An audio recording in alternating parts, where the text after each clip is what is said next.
मी आज घेऊन आले आहे एक नवीन विषय. लोक क्या कहेंगे वर्सेस मी काय म्हणतोय. म्हणजेच लोक काय म्हणतील या प्रश्नाने जगायचं की मी स्वतःला काय सांगतोय या प्रश्नाने.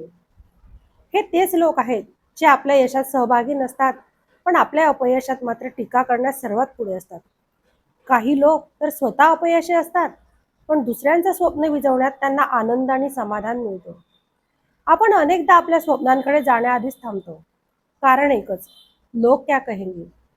हीच भीती आपल्याला थांबवते, आपल्याला मागे खेचते. पण विचार करा, हे लोक तुमचे स्वप्न पूर्ण करणार आहेत का?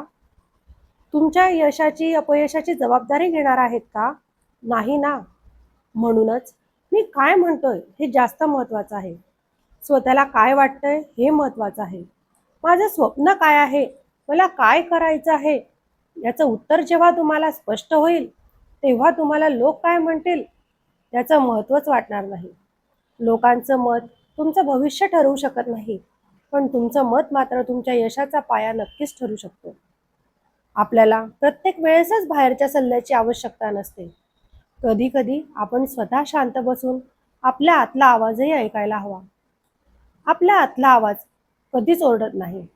तो हळूच हलक्या पावलांनी येऊन आपल्याला खरी दिशा दाखवतो. बाहेरचे लोक आपल्याला भीती दाखवतात, तर आपल्या आतील आवाज आपल्याला मार्ग आणि दिशा दाखवतो. लोकांचं बोलणं काही वेळापुरतेच असते, पण तुमचा निर्णय मात्र आयुष्यभर परिणाम देतो. आज तुम्ही जे निवड कराल ते तुमचं उद्याचं भविष्य ठरतं. लोक क्या कहेंगे या भीतीच्या पिंजऱ्यातून बाहेर पडा आणि मी काय म्हणतोय हाच तुमचा खरा रस्ता आहे. स्वतःचा आवाज ऐका.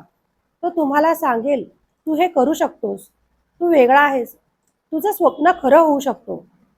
लोकांनी काय म्हणावं यावर तुमचं आयुष्य ठरवू नका. कारण तुम्ही लोकांसाठी नाही, तुम्ही तुमच्या स्वप्नांसाठी आणि सर्वात महत्त्वाचं स्वतःसाठी जगत आहात. शेवटी एकच वाक्य म्हणेल, लोक क्या कहेंगे या भीतीमध्ये जगण्यापेक्षा मी काय म्हणतोय या आत्मविश्वासाने जगणं 100 पट सुंदर असतं.